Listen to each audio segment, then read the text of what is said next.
Beginning, there was darkness, and then, bang, giving birth to an endless expanding existence of time, space, and matter. Now see further than we've ever imagined, beyond the limits of our existence, in a place we call the universe. Mars, the god of war's brooding namesake, has long held sway over the hearts and dreams of the scions of Earth. In the future, robotic rovers will be replaced by manned missions, but the first human explorers will just be blazing the trail for a permanent settlement, a Martian metropolis. Scientists and engineers are already designing everything we'll need to survive in this space colony of the future. This is the only way to ride on another planet. Despite cutting-edge technology, living full-time in this alien world will be a relentless battle for survival. We're going to be staring out at an environment that's lethal to us.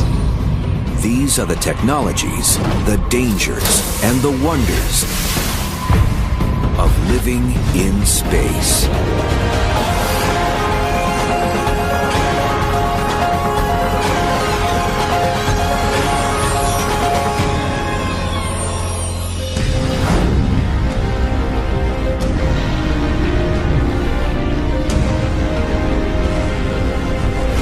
It's the dawn of the 23rd century, and man has established a full-fledged colony on Mars.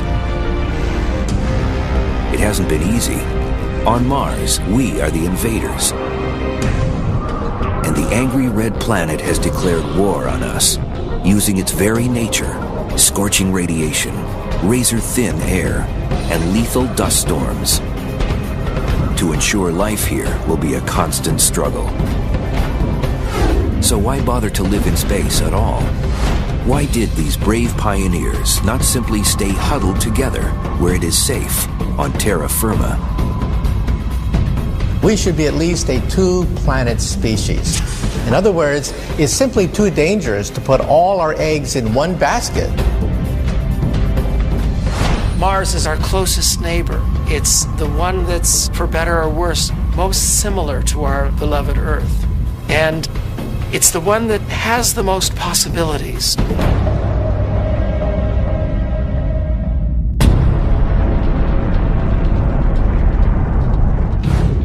It's not just the 25-hour days and the similar composition of seasons that made the fourth planet from the sun the ultimate destination for mankind's second home in the cosmos. There is one resource in particular that clinched Mars as the runaway favorite for our colony of the future. One of the first missions for our astronauts is to get energy. And one form of energy is actually underneath their feet, in the permafrost.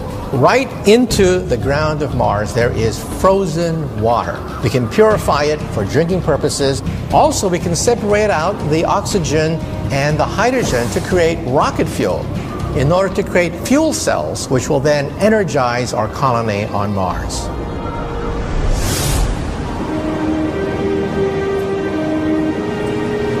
The colony itself is an engineering marvel.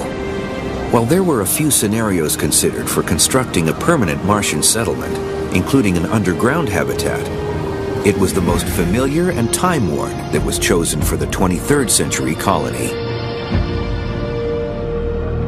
Domes are ideal structures for extreme environments, say the desert or particularly Mars. And the reason is the dome creates the largest environment in enclosed space for the minimum amount of structure and mass, which is very important. Also, they're very, very strong. The base is more like a metropolis, a series of smaller domes rotating out from one central dominant hub, like the spokes on a wagon wheel. I love the idea of one large dome being the central plaza, the central place, the place to be at, surrounded by smaller domes. This high-tech oasis in the middle of the Martian desert is built like a fortress. The material we use has to be able to withstand the cold and also the radiation. The surface of Mars gets sterilized, bleached by harsh sunlight because Mars has no protective ozone layer. Certain kinds of fiberglass and plexiglass materials would have to be reinforced. Reinforcement bars placed within the glass in order to get a structure that is structurally strong enough to withstand the enormous strains and plunging temperatures on the red planet.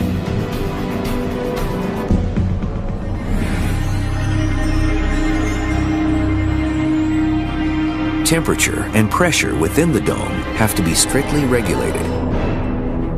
If it gets too warm, the expanding air pressure within the habitat will cause it to explode like an overinflated hot air balloon. But so far, the dome has done its job of protecting the ever-expanding band of pioneering Earthlings. Despite the grand scale of the dome, our colonists awake each morning to accommodations that are decidedly Spartan. The life on Mars is actually very stressful. The living quarters are very small and very stark. But imagine if you're living that way for years. It's very claustrophobic and it's very foreign from Earth. You've lost touch with the grass and the trees and the sky. But the trade-off is spectacular. The chance to live under a crimson sky.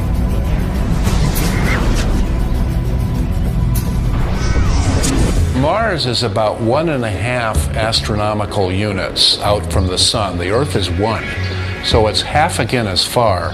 It's dimmer when you get there. And the sky on Mars is not so blue, it's red, because all of this oxidized dust that's aloft and these winds blowing all the time.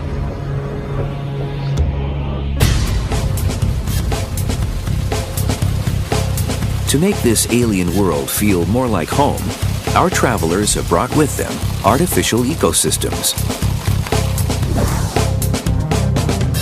But the plants aren't there purely for comfort. They serve a vital function in creating and sustaining a closed environment for the habitat. We're going to be growing more than food on Mars. We are getting the oxygen we need from the plants. The plants will be getting the carbon dioxide they need. It's a beautiful synergy between humans and plants in that regard.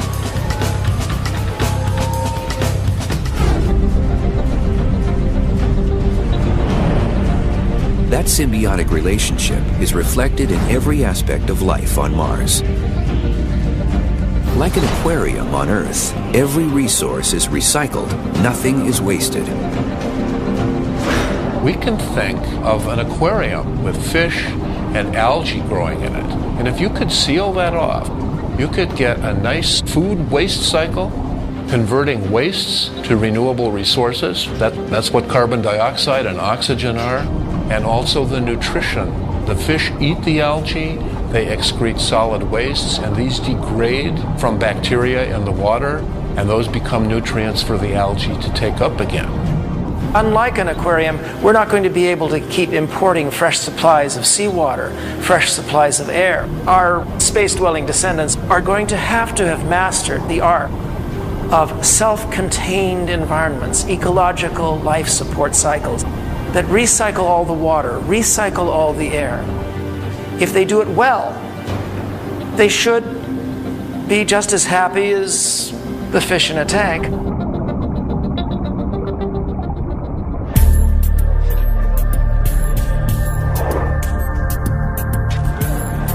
But in the 20th century, it wasn't well understood how happy humans would be in such a closed-loop system, sealed off from the outside world.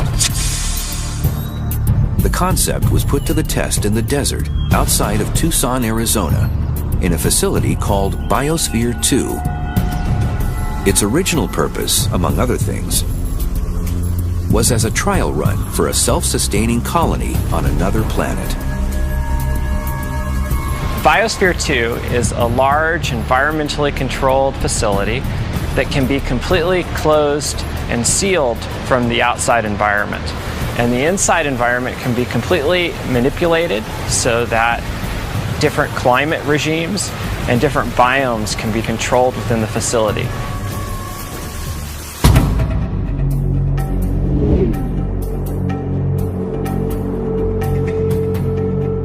Biosphere 2 is a collection of 5 different ecosystems, or biomes, each gathered from a different corner of the Earth. They include a desert, wetlands, savanna grasslands, a tropical rainforest, and even a miniature ocean.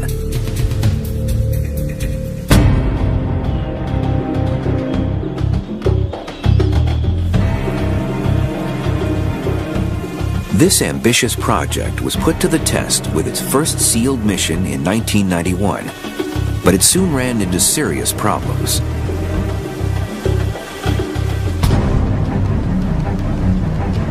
At one point, the crew began exhibiting recklessly impaired judgment and even split into rival factions.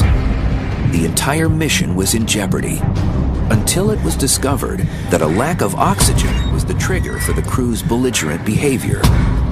It was eventually traced back to a seemingly insignificant detail. The cement inside the structure hadn't been allowed to cure properly. As a result, the cement structure was absorbing far more oxygen than plants could replenish.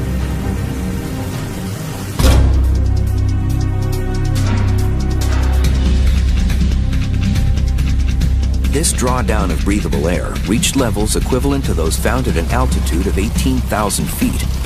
Similar effects are endured by mountain climbers at lethal heights. Eventually, fresh air had to be injected into biosphere.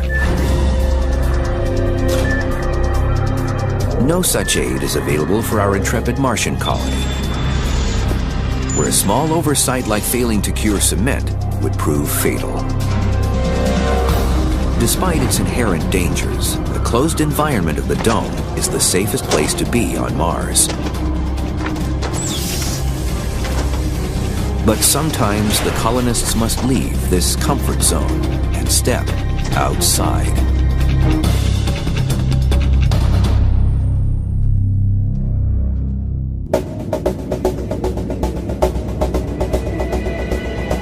As the sun rises over Mars, a few colonists strike out from the dome to fulfill their research assignments and maintenance duties for the day. Their commute will take them across the empty, rusted plains of the Red Planet. In order to accomplish this mission efficiently, the inhabitants need an alternative to crossing the terrain on foot. When we go to Mars, we really don't know that much about the planet. And if we just land in one place, we're going to learn a lot about that one place, but maybe not a lot about the planet. So we definitely need the ability to have mobility and go long distances.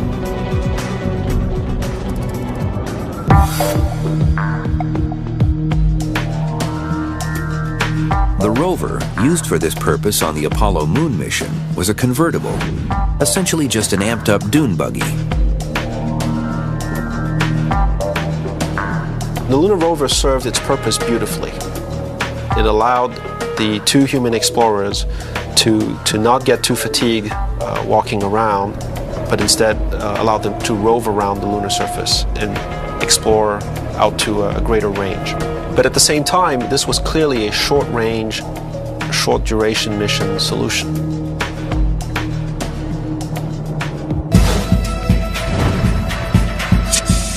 But there's much more real estate to cover on Mars. Meet the Chariot, the most advanced model to emerge from the minds of NASA's 21st century engineers. In addition to the gold plating and Jules Verne look, this space truck has some features that streamline the cruising experience in outer space. Each one of the wheels can rotate 360 degrees, so we can actually drive it perfectly sideways or forward or in any direction.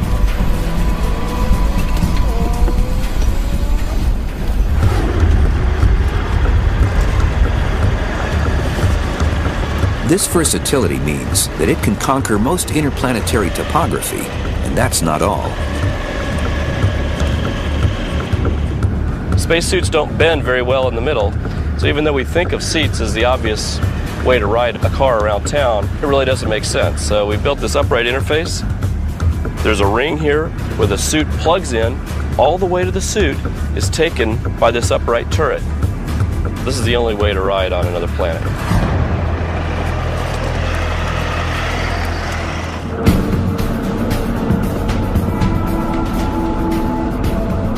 Mars, though, is a vast planet, and to search its more distant corners, our colony's scientists need to ride in style.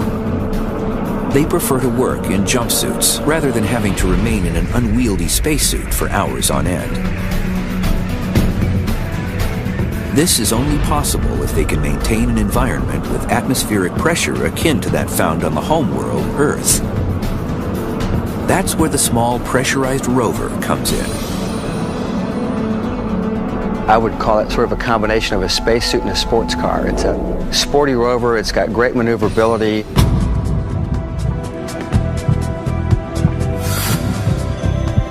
The chassis of the Chariot actually forms the base of the small pressurized rover. The cabin on the small pressurized rover would start about here and run all the way back to about here, leaving the rear of the vehicle kind of like the bed of a pickup truck. So that's available for carrying additional payloads. We can upgrade the machine and turn it into all kinds of pieces of equipment out in the field. On the rear of the vehicle, we can plug a number of different implements. For example, bulldozer blades, just something practical like a winch, backhoes, and other tools.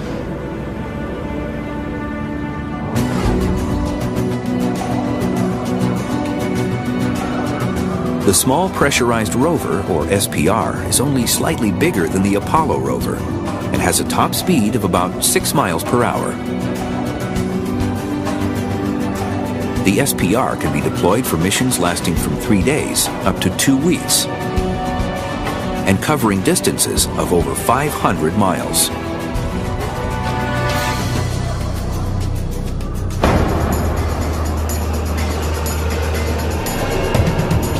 Certain enhancements also make it the spaceman's transportation of choice. A pair of spacesuits hangs on the exterior of the small pressurized rover. The passengers in the pressurized interior of the vehicle can enter the suits through a rear hatch and be walking along the planetary surface in as little as 10 minutes.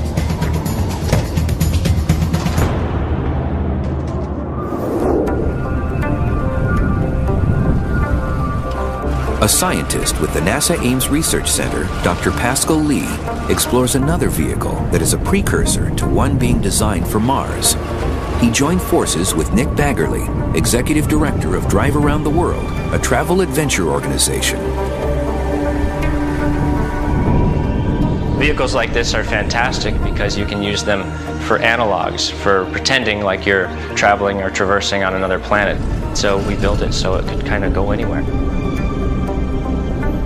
This is a vehicle that's being prepared for an expedition to Greenland and then later on to the South Pole. You can see here that there's going to be room, not much though, but room for all of the equipment and supplies that you will need to explore the Moon and Mars. But it's giving engineers and scientists at NASA some real first-hand ideas about how to design a pressurized rover for exploring Mars.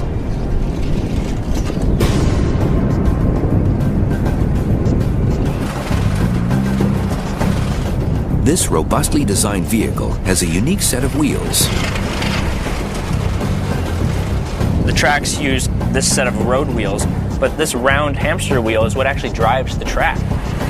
It spins around, connected to the spindle of the vehicle, and pushes on these rubber lugs to propel the track. Each one measures 3 feet long by 16 inches wide, which is over 500 square inches of rubber on the road. Because each track has a built-in suspension system, it can actually articulate and follow the curve of the terrain that it's on. So this entire apparatus can pivot. So if you're going over a boulder, the track will actually get up underneath the boulder and then just crawl up and over it.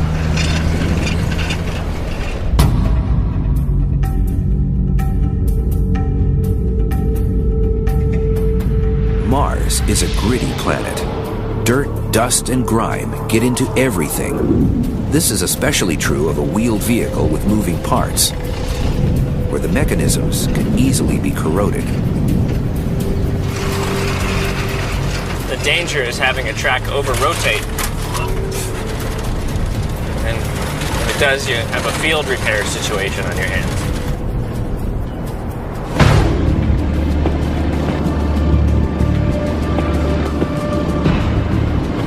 Fixing a vehicle on the road is risky under the best circumstances.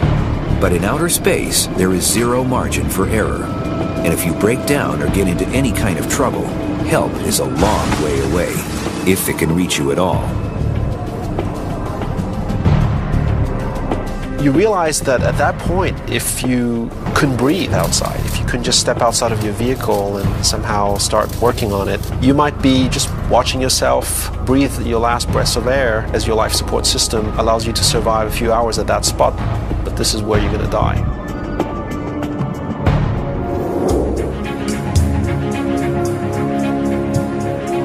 Fortunately, NASA has a contingency plan in mind. One of the nice advantages of the small pressurized rovers is that because they're relatively small and light, we can actually launch two.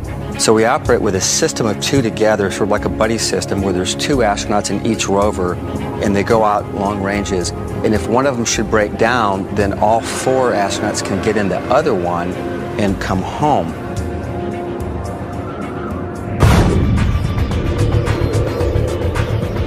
As for the price tag of one of these Red Planet hot rods, people also ask me how much it costs, and I could only say that it costs more than a Ferrari. colonists are not only racing the Martian landscape in style, they'll be sporting a cutting-edge design in space outerwear that looks remarkably like a superhero's.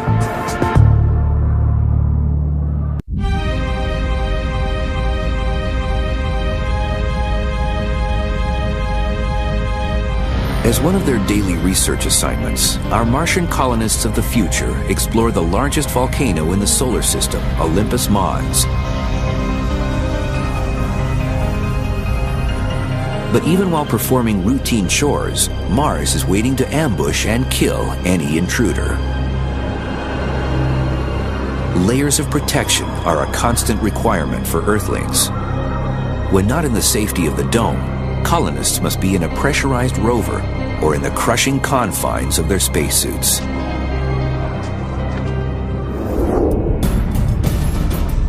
Having done 4 spacewalks and spent over a 24-hour period in spacesuits, the suits are hard on you. They're stiff as a board, and they're pressurized to the same pressure as a football. It's like 4.3 pounds per square inch.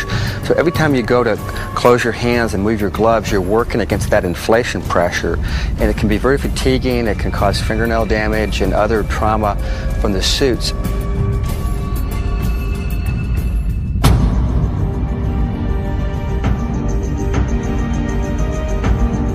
A spacesuit must defend the fragile human inside from the numerous threats of outer space. We need to pressurize them, we need to give them oxygen, we want to control for temperature and humidity. So we do all of that within a spacesuit design. While it must accommodate human needs, a spacesuit must also be a constant shield against an unforgiving universe.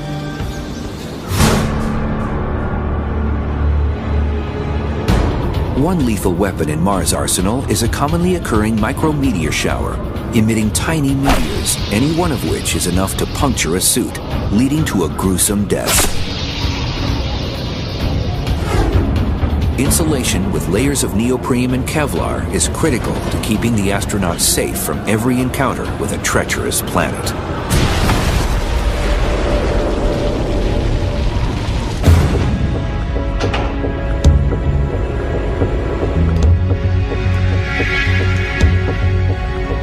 Carrying a life support system results in a suit that is so bulky and cumbersome to wear, it can take up to 3 hours for an astronaut on the International Space Station to don an MMU, or Manned Maneuverable Unit. That includes 30 minutes of pre-breathing the pure oxygen atmosphere that the astronaut will be inhaling.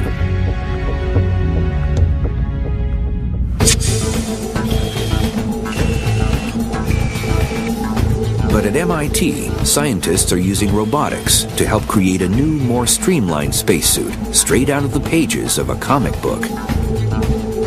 The future of spacesuits is all about locomotion and mobility and dexterity. So we need a completely different design, pretty much a revolutionary design from current suits today. When we explore on Mars in a biosuit, we're going to be like an extreme athlete. The reason we're going to Mars to explore is to search for the evidence of past life. So on Mars, we need to bend down and look for fossils, look for life. So the primary design principle of the biosuit is to afford the astronauts maximum mobility while maintaining the minimum energy consumption. This is just a mechanical system, but imagine that this wire was made out of a shape memory alloy. So you can see as I twist this up, the wire comes in and it tightens up the suit around me. What that means is we're applying the pressure directly to the skin. That's also why we call it a second skin suit.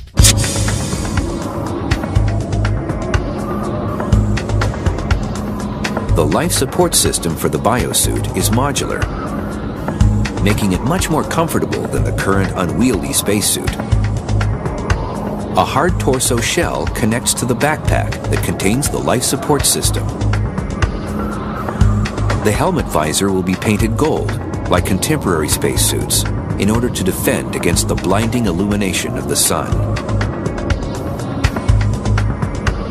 The helmet will also contain a heads-up display, or HUD, that can relay vital information to the explorer. We envision the astronaut looks through their helmet and they'll see the displays, their physiological displays, heart rate, blood pressure, but also all the navigation information that they need.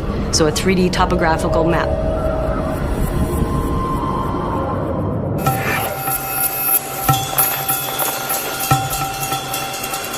Normally, designers only worry about spacesuits being safe and functional. But the biosuit inventors also wanted to make sure that their creation was aesthetically pleasing. We hope that the biosuit looks really beautiful and wonderful. It wasn't intentionally made to look like a Spider-Man suit. The biosuit is just one futuristic technology that may someday make an appearance in the Martian colony. But no matter what spacesuit you're wearing, a stroll on Mars will never be a walk in the park. Martian colonists may dress like superheroes, but they aren't all powerful. Sometimes they need to rely on a robotic sidekick, the Robonaut. Robonaut is a robotic astronaut assistant. In this particular case, it has an all-terrain type rover for a lower body. It's our interpretation of the ancient Greek myths of a horse with a human body on top. The Robonaut project fuses human ingenuity with mechanical muscle through its telepresence operating system. You can think of it as a very advanced puppeteer mode, where you put on a set of virtual reality gear and then control the robot directly. His motions get translated into robot motions. A LCD helmet with two screens mapped directly to the two cameras in the robot's head. And in that mode, we can perform a lot of tasks in a very natural way.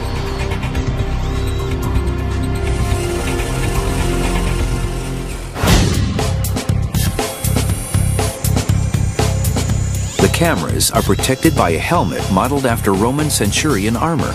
The robot can also operate in an autonomous mode, where it employs its own artificial intelligence to carry out pre-programmed assignments. Since it will be blazing trails where people dread to set foot, Robonaut's size and shape are crucial.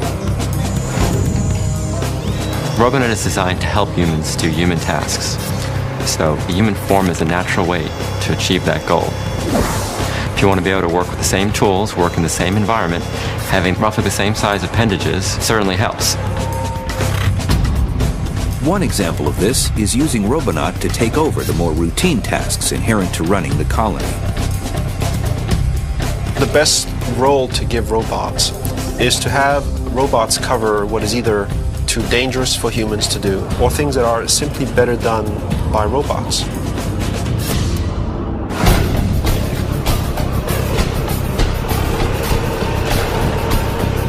But the Robonaut is not merely a technician.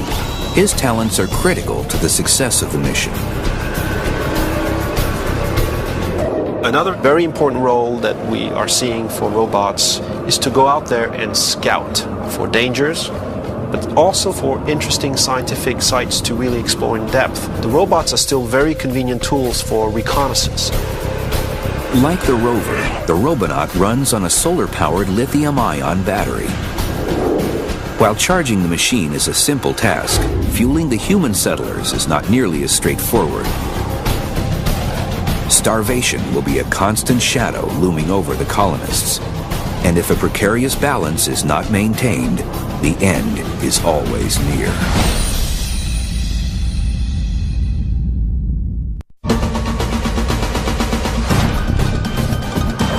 For our fearless Mars colonists of the future, satisfying even the most primal needs proves to be a daunting hardship.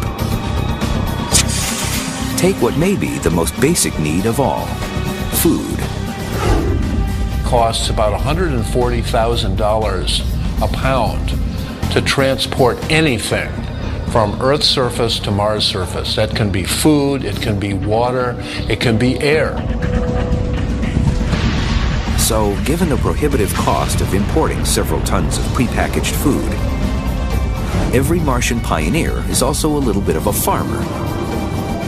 Even then, growing plants on Mars isn't as easy as simply sticking a seed in the ground and watering it.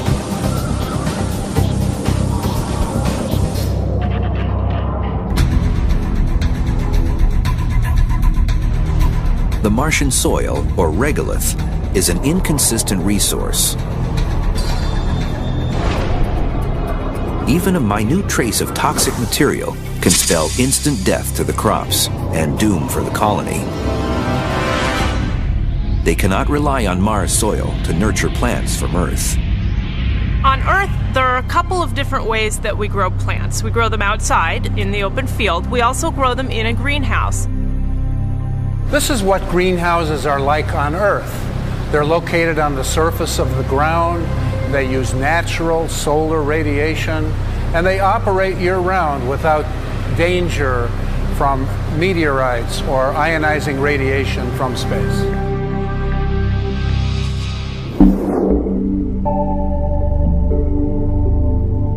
On Mars, the greenhouse is a controlled growth chamber, an environment that provides the 5 cardinal factors plants need for growth. They need light, they need temperature, they need water, they need nutrients, and they need atmosphere, carbon dioxide and oxygen.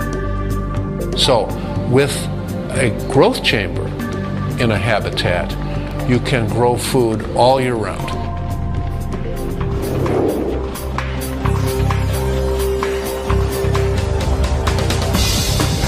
For the most part, they are grown hydroponically, a term that literally means water culture. Plants grown hydroponically are grown without soil in a nutrient bath suspended in water. But plants still need light and room to flourish, and space is at a premium. Researchers have gotten around this requirement in the tight confines of a space far away by using the cool light-emitting diodes, or LEDs, shaded to the colors of the spectrum that stimulate plant growth. While Mars sunshine is fine for plants whose sole purpose is to produce oxygen, these types of growth chambers provide food for the colony.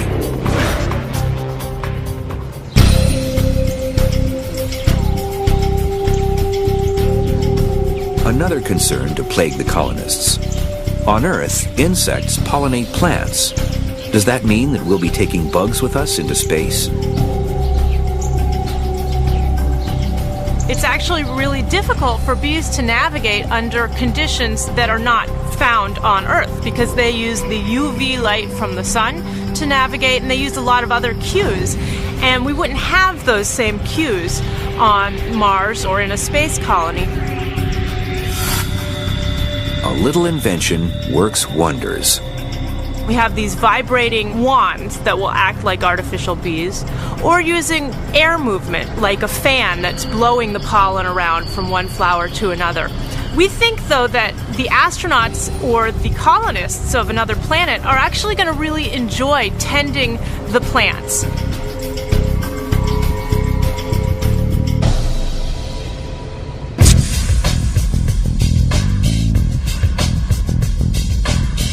But there's still one huge factor to growing plants on Earth that's missing on Mars.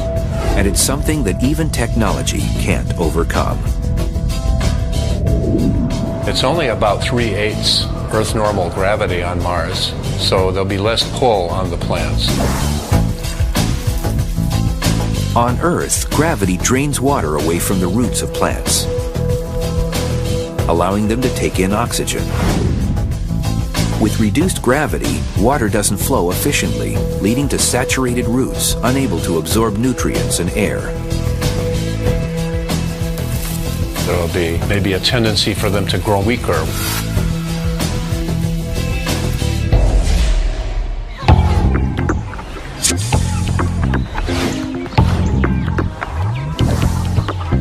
Exactly what kind of food are our space farmers growing? Potatoes and lettuce, to name just a few. Given all of these ingredients, here's what's on the typical menu for a Martian diner. For breakfast, it's scrambled eggs and hash browns. Lunch is a sandwich, tempeh made from soy or portobello mushrooms, with a side of strawberries. Pasta with marinara sauce for dinner, salad, and sweet potato pie for dessert. This is a strictly vegetarian diet, so the carnivores in the crew are out of luck. Even though you could probably produce meat from various types of animal sources, I have a feeling the astronauts would get so attached to them they wouldn't want to eat them after they grew them. Keeping the crew healthy and strong is essential when just a routine day's work requires a superhuman effort. Like harvesting an interplanetary jackpot that lies just beyond the Martian horizon.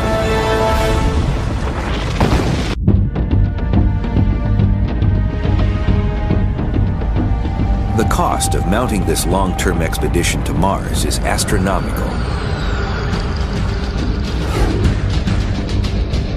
But the biggest payoff may actually be beyond Mars, where there's a cornucopia of extremely valuable untapped resources floating beyond the red planet. The largest source of meteorites on the planet Earth come from the asteroid belt. And we find that roughly 85% of them are mainly made out of silicon, similar to the surface of the Earth, but also 5% or so have iron in them. We could use that iron in order to create steel, in order to create structures and buildings and cities and even a civilization.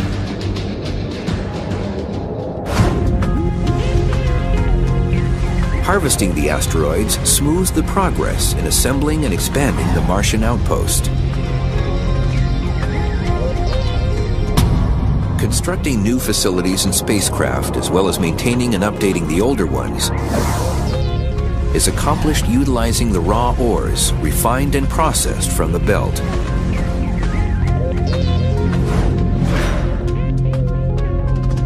Instead of taking the minerals from the asteroid belt and bringing it all the way back to the Earth, that's a waste.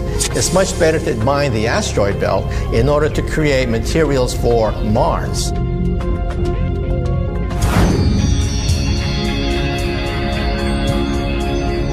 But there's also another reason to grind up these deep space boulders.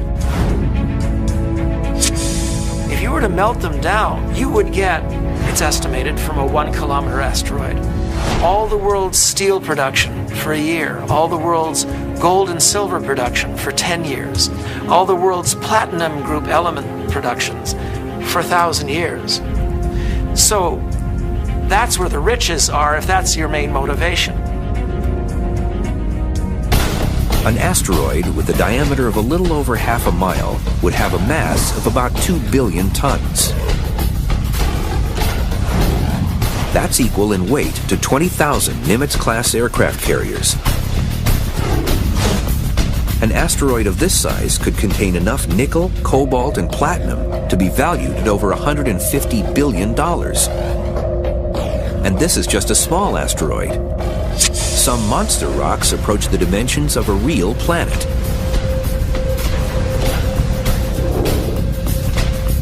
Mining an asteroid is something that we've never done before. However, perhaps there are ways in which to dig into the asteroid's soil, which we don't think is going to be that hard. One way is laser beams. We can use high technology to create laser beams that'll slice right through the asteroid material.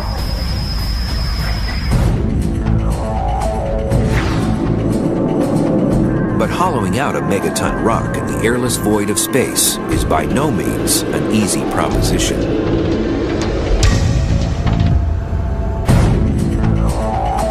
Radiation in the asteroid belt is quite harsh, especially because Jupiter itself releases an enormous amount of radiation. This means that miners on the surface of an asteroid belt may have to live underground, inside the asteroid itself. That would give them some protection from the radiation from the sun, radiation from Jupiter, and radiation from outer space by living inside the asteroid itself.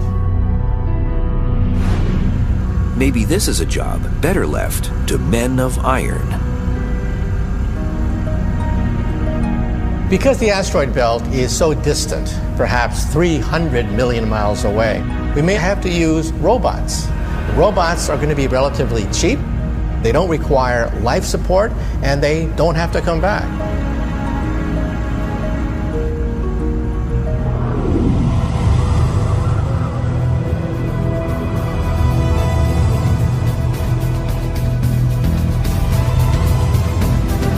For the first interplanetary colony, humanoid robots working together with their astronaut partners is the only way to minimize risk and maximize survival. In every way, daily life on Mars will be the ultimate extreme adventure.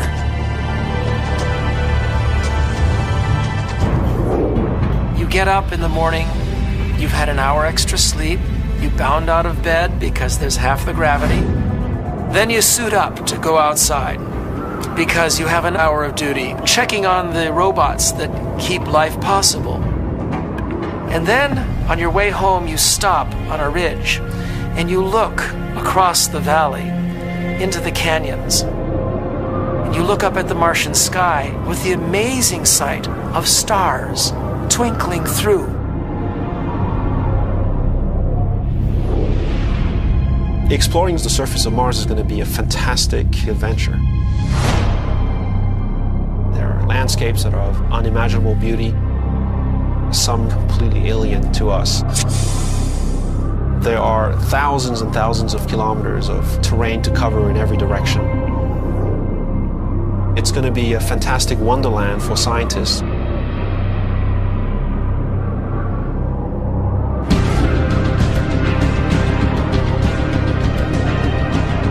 This view of a working colony on Mars is, for now, fiction. Informed by the best of 21st century science. But in all likelihood, one day, in domed cities, entrenched in alien soil, rather than being little green men, our celestial neighbors will be us.